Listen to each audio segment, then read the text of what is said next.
One,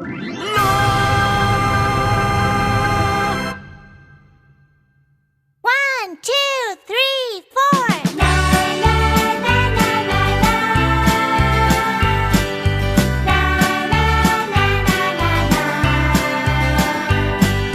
La la la la la la. La la la la la la.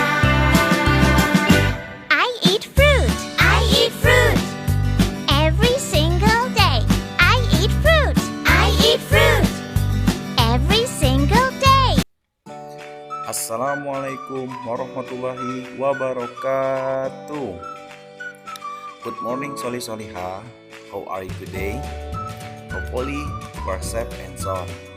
Well, hari ini Ustadz akan memberikan materi pembelajaran tematik kepada Soli Soliha. Are you ready to study? Yes, I'm ready. Oke. Nah, hari ini kita akan pendalaman materi tema 1, hidup rukun.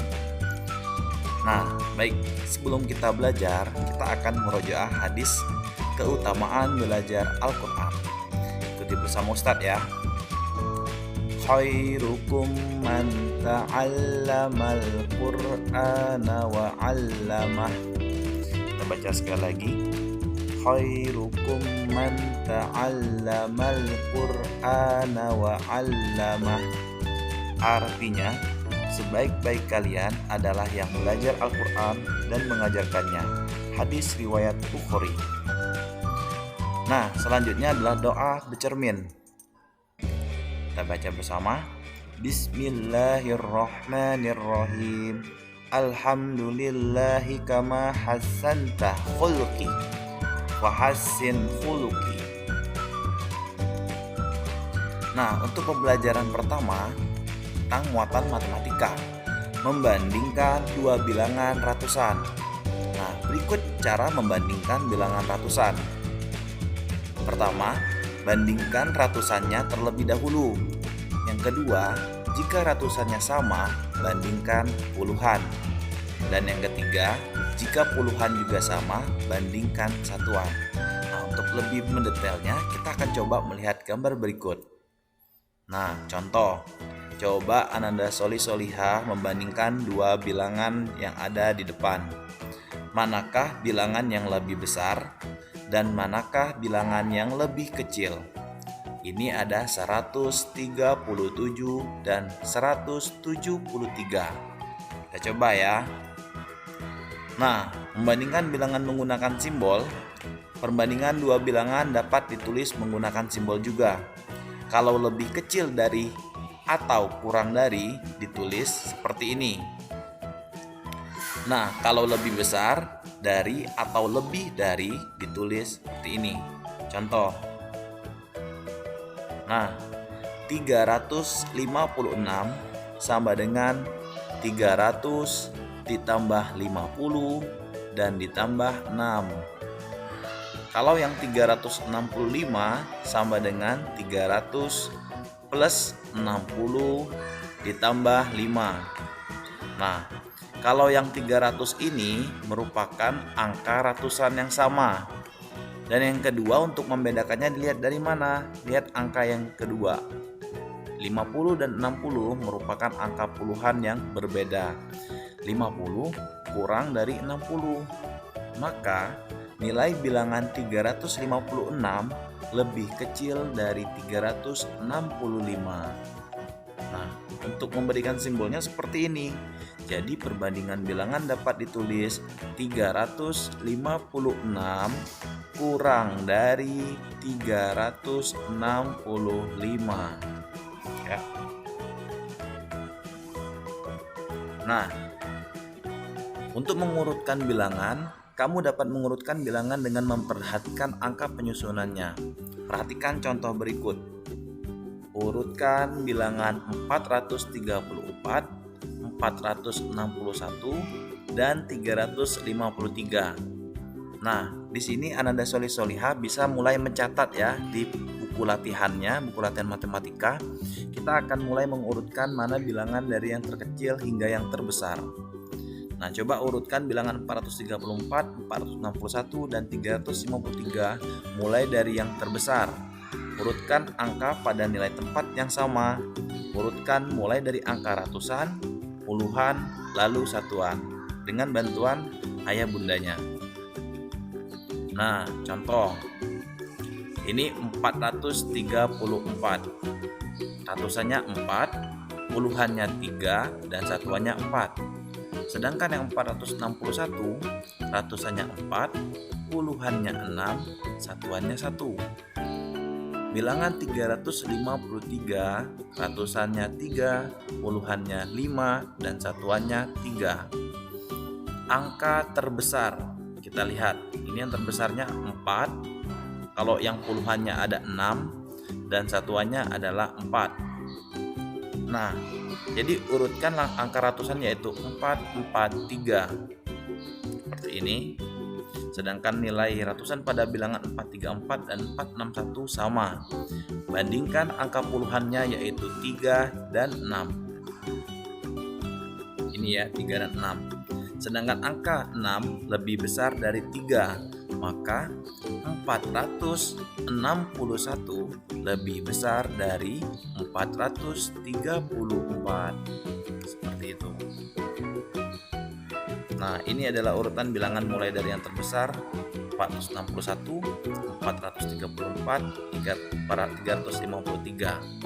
Nah, kalau yang mulai dari yang terkecil adalah 353, 434, dan 461. Nah, mengurutkan banyak benda. Mengurutkan banyak benda dapat dilakukan dari paling sedikit atau paling banyak. Urutkan angka penyusun mulai dari ratusan. Jika angka ratusan sama, urutkan angka puluhan lalu satuan.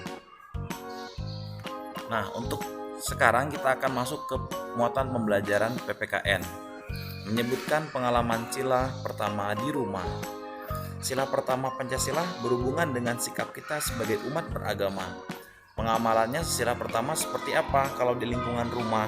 Yang pertama, Ananda Soli Soliha tidak lupa waktu beribadah ketika bermain. Terus yang kedua, mengingatkan waktu beribadah kepada anggota keluarga.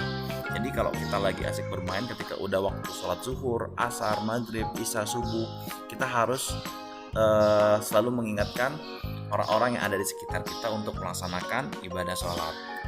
Yang kedua, menyebutkan pengalaman sila kedua di rumah. Nah, sila kedua Pancasila berhubungan dengan sikap adil, peduli, jujur kepada orang lain. Pengamalan sila kedua Pancasila di rumah adalah membantu ayah, ibu, kakak, saudara yang mengalami kesulitan saat membersihkan rumah. Nah, ini adalah bentuk rasa peduli kita kepada orang-orang yang ada di sekitar kita, baik itu keluarga ataupun saudara. Jadi misalkan kalau kita membereskan rumah itu harus bersama-sama dan saling membantu. Kalau yang ketiga, pengamalannya adalah kalau kita sebagai warga negara Indonesia harus memiliki rasa persatuan walaupun berbeda-beda. Contoh pengalaman sila ketiganya seperti apa? Bermain dengan kakak, adik, atau teman dari berbagai suku, menjaga kekompakan dengan saat bermain, atau menerima kekurangan teman bermain. Jadi kalau kita bermain sama adik di rumah, meskipun adiknya sering bermain mengganggu atau apa, kita harus mengajaknya bermain agar kita memiliki rasa peduli dan kasih sayang, baik itu sama adik ataupun sama kakak.